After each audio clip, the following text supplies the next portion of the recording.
Ձեր քննարկմանը ներկայացված ճանապարհային երթևեկության անվտանգության ապահովման մասին եւ հարակից օրենքներում փոփոխություններ եւ լրացումներ նախատեսող օրենսդրական նախաձեռնությունը։ Նախաձեռնությունն ըստ էության 3 խումբ հարցեր է առաջարկում կարգավորել։ Նախ առաջինը պիտի շեշտեմ, որ թե մեր հանրապետությունում, թե միջազգային պրակտիկայում հանրային ծառայությունների ոլորտում եւ առհասարակ ծառայությունների մատուցման ոլորտում գոյություն ունի ստանդարտից տարբերվող արագացված, արտահերթ կամ կուզեք այսպես ասեմ, արտոնյալ պայմաններում ծառայությունների մատուցման տրամաբանություն եւս, որի դեպքում համապատասխան վճարի դիմաց անձը կարողանում է շատ ավելի կարճ, շատ ավելի հարմարավետ տարբերակում ստանալ իր ծառայությունը։ Եվ մեր հանրապետությունում բազում են այդպիսի ծառայությունները։ Ներքին գործերի նախարարության մակարդակում կուզենայի օրինակ առանձնացնել անձնագրային ծառայությունների ոլորտը որպես այդպիսին, երբ որ ունենք ստանդարտ վճարի դիմաց մատուցվող ծառայություն եւ արագացված կարգով անձնագրի կամ նույնականացման քարտի տրամադրման դեպքում հավելյալ վճարի դիմաց ծառայությունը ստանալու մեխանիզմ։ Նույնը առաջարկում ենք այս օրենսդրական նախաձեռնությամբ կիրառել վարորդական վկայականների ստացման համար նախատեսված տեսական եւ գործնական քննությունների համար։ Ինչ իրավիճակ ունենք այս պահին, առաջին անգամ երբ որ անձը բացասական գնահատական է ստանում թե տեսական թե գործնական քննության տեսանկյունից, հաջորդ ամենասեմ ժամկետում հնարավորությունը դա 1 շաբաթ անց վերահանձնելն է տեսական եւ գործնական քննության, բայց ունենում ենք բազմաթիվ խնդրանքներ, դիմումներ մեր քաղաքացիներից, որ պատրաստ են արագացված ծառայություններ ձեռք բերել եւ դրա դիմաց ոչ թե 7 օր անց հանձնել, վերահանձնել քննությունը, այլ օրինակ պայմանական հաջորդ օրը կամ 3 օր հետո կամ 4 օր հետո, որովհետեւ լինում են իրավիճակներ, երբ որ կարիք կա մի կողմից հարմարավետության տեսանկյունից ավելի արագ հանձնել քննությունը, մյուս դեպքում կարիք կա գործնական առանցությունից ելնելով քննությունը հանձնել շատ ավելի սեմ ժամկետում։ Ըստ այդմ առաջարկում ենք առաջին անգամ բացասական ստանալու դեպքում հաջորդ օրը քննությանը մասնակցելու համար սահմանել հավելյալ վճարով քննությունը հանձնելու հնարավորություն, այն կկազմի 45000 ՀՀ դրամի չափով եւ առաջին անգամ բացասական ստանալու դեպքում եթե ոչ թե հաջորդ օրը անձը ցանկություն ունի, այլ երրորդ օրը, ապա այս դեպքում կրկին էքստրա վճարի տրամաբանության մեջ եւս 30000 ՀՀ դրամ վճարելու պայմանով անձը կարող է շատ ավելի սեմ ժամկետում հանձնելու քննությունը։ Բայց ուզում եմ նորից շեշտել, որ սա հավելյալ հնարավորություն է մեր քաղաքացիների համար, այսինքն ստանդարտ սպասելաժամանակը, որը 7 օր անց վերահանձնում է, սա պահպանում ենք։ Եթե անձը ցանկություն ունի եւ ունի հնարավորություն հավելյալ վճարի դիմաց ստանալու հավելյալ ծառայություն, ապա այս դեպքում թողնում ենք այս իրավական հնարավորությունը։ Բնականաբար առաջին անգամով միայն սահմանափակվել չենք կարող, որովհետև ունենք երկրորդ եւ յուրաքանչյուր հաջորդ անգամ նաեւ բացասական գնահատականի դեպքում վերահանձման հնարավորություն։ Այս դեպքում մեր օրենսդրությունը սահմանում է, որ ամենասեմ ժամանակը հաջորդ քննության դա 1 ամիս անց քննության վերահանձնումն է, այստեղ եւս սահմանել ենք ժամկետային որոշակի հնարավորություններ։ Երկրորդ եւ յուրաքանչյուր հաջորդ անգամ բացասական գնահատականի դեպքում 7-րդ օրը քննության մասնակցելու հնարավորություն եւ յուրաքանչյուր հաջորդ անգամ արդեն այս դեպքում 14-րդ օրը եւս քննությանը մասնակցելու հնարավորություն։ Սա եւս նորից եմ ուզում շեշտել, հավելյալ հնարավորություն է մեր քաղաքացիների համար ստանդարտ սպասելաժամանակից շեղվող ավելի սեմ եւ ավելի հարմարավետ պայմաններում այս process-ը կազմակերպելու համար։ Սա առաջինը։ Երկրորդ խումբ հարցերը վերաբերում են հաշվառման վկայագրերի եւ վարորդական վկայագրերի թվայնացմանը, այսինքն մեր օրենսդրական փաթեթով հնարավորություն ենք տալիս ֆիզիկապես հաշվառման վկայագրի եւ վարորդական վկայականի պլաստիկին զուգահեռ ունենալ նաեւ թվային տիրույթում թվայնացված տարբերակը այս վկայագրերի եւ ՀՀ տարածքում իրավաչափ համարել, թույլատրելի համարել նաեւ թվային տարբերակով վարորդական վկայականների եւ հաշվառման վկայագրերի շրջանառությունը։ Պայմանական սա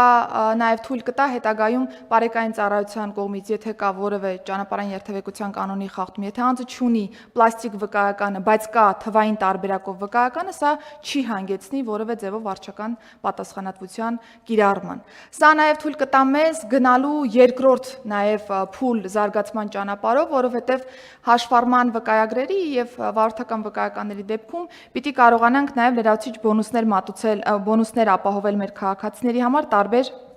նաև ծառայությունների մատուցումից օգտվելու տեսանկյունից։ Եվ երրորդ խումբ, այսպես ասեմ, կարգավորումները վերաբերում են դեռևս անցած նիստով մեր կողմից հաստատված պարոն Գրիգորյան նախաձեռնությանը, որը վերաբերում էր տրանսպորտային միջոցների առուվաճառքի թվային հարթակում իրականացմանը, ես նշել էի, որ մենք նաև հնարավորություն ենք տալու մեր քաղաքացիներին, որպեսզի կարողանան, եթե առաջին անգամ է գրանցումը տեղի ունենում, հաշվառման համարանիշը ստանան նաև փոստային առաքման տրամաբանության մեջ։ Այստեղ այս փաթեթով նախատեսում է արդեն տվյալ հնարավորությունը ևս, որը որ թույլ կտա համապատասխան վճարի դեպքում քաղաքացուն արդեն առաքել կոնկրետ հաշվառման համարանիշը։ Բնականաբար սա ևս հավելյալ ծառայություն է մեր քաղաքացիների համար, եթե քաղաքացիները ցանկություն չունեն այս ծառայությունից օգտվելու, ստանդարտ ձևաչափով ֆիզիկական այցելությունը հաշվառման քննական ստորաբաժանումներ բնականաբար պահպանվում է։ Ընդհանուր օրենսդրական կանոնների ուժի մեջ մտնելու ժամկետ առաջարկում ենք ֆիքսել 2025 թվականի սեպտեմբերի 1-ը։ Պարոն Գրիգորյան, ես ուզում եմ շեշտել, որ սրանք ընդհանրապես մեր դիտարկած փոփոխություններն են, բայց հաջորդիվ մենք ամբողջովին նաև վերափոխելու ենք առհասարակ հաշվառման քննական ստորաբաժանումների աշխատանքների ևս։ Այս պահեդրությամբ իրականացնում ենք բիզնես գործընթացների վերլուծություն, որպեսզի հասկանանք վարորդական նաև վկայական ստանալու համար ուսումնառությունից սկսած մինչև այս ցիկլի ավարտը ինչպես կարող ենք ընդհանուր process-ները հնարավորինս թվայնացնել եւ նաև որակի կարևոր չափանիշներ սահմանել այս տեսանկյունից ևս, որովհետեւ հատկապես ճանապարհային անվտանգության տեսանկյունից կարևոր է, որ մենք հավաստիանանք, որ այն վարորդական վկայականը կամ այն իրավունքը, որը որ տալիս են քաղաքացուն, դա բավարարում է մեր կողմից առաջ քաշված բոլոր պահանջներին եւ հետագայում երթևեկության մեջ հայտնվելու պայմաններում վստահենք, որ տվյալ վարորդը հնարավորինս անվտանգ կարող է գործունեություն ծավալել։ Թերևս հակիրճ այսքանը, շնորհակալ եմ։ Շնորհակալություն Տիկին Սարգսյան։ Հիմա մենք քննարկում ենք հարց, որ այդ քննության գործառույթը կարելի է պատվիրակել այն կառույցին, որը այդ կրթությունը տալիս է։ Թե չեն քննարկում նման հարց։ Պարոն Գրիգորյան, եթե նկատի ունեք քննությունը հանձնելու տրամաբանությունը, թե կրթական process-ը։ Ենթադրենք, եթե կան ավտոդպրոցներ, եթե կան, ապա դրամաբանական կլիներ, որպեսզի այդ կրթության հավաստումը իրականացներ ոչ թե պետությունը, ես դժվար եմ պատկերացնում, ոնց կարելի է տեստերի միջոցով գնահատել անձը մեքենա վարել գիտի, թե չգիտի։ Իրոք հնարավոր չի դա անել, կամ եթե նույնիսկ պրակտիկ քննությունն էլ էլի բավարար չի։ Ես կարծում եմ ավելի ամբողջական պատկեր կունենայինք, եթե ուսումը իրականացնողը ակրեդիտացված կառույցը հասկանալով կարգավորման խստությունը եւ կանոնները ինքը ուղղակի հավաստեր, որ այս մարդը իրավունք վարելու կարող է ունենալ կամ չի կարող ունենալ։ Դա դες բան քննարկում ենք, թե մեր պարագայում բացառված օրակարգ է դա։ Պարոն Գրիգորյան, ես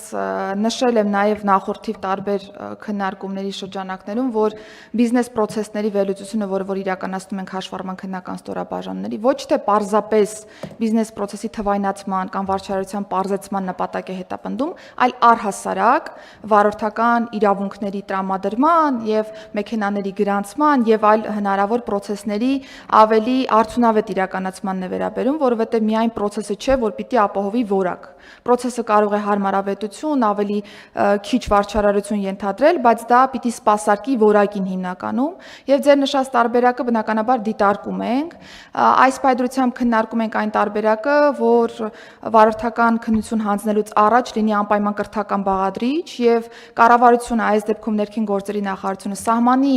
այն բոլոր հիմնական չափանիշները կամ այն բոլոր ստանդարտները, որոնք կարիք կլինի ունենալու կրթական process-ում, իսկ մասնավոր ընկերությունը կկարողանա սպասարկել կոնկրետ կրթությունը եւ մենք վստահ կլինենք, որ տվյալ չափանիշներով կրթական process անցած վարորդը, ապագա վարորդը կարող է ողջամտորեն ստանալու վարորդական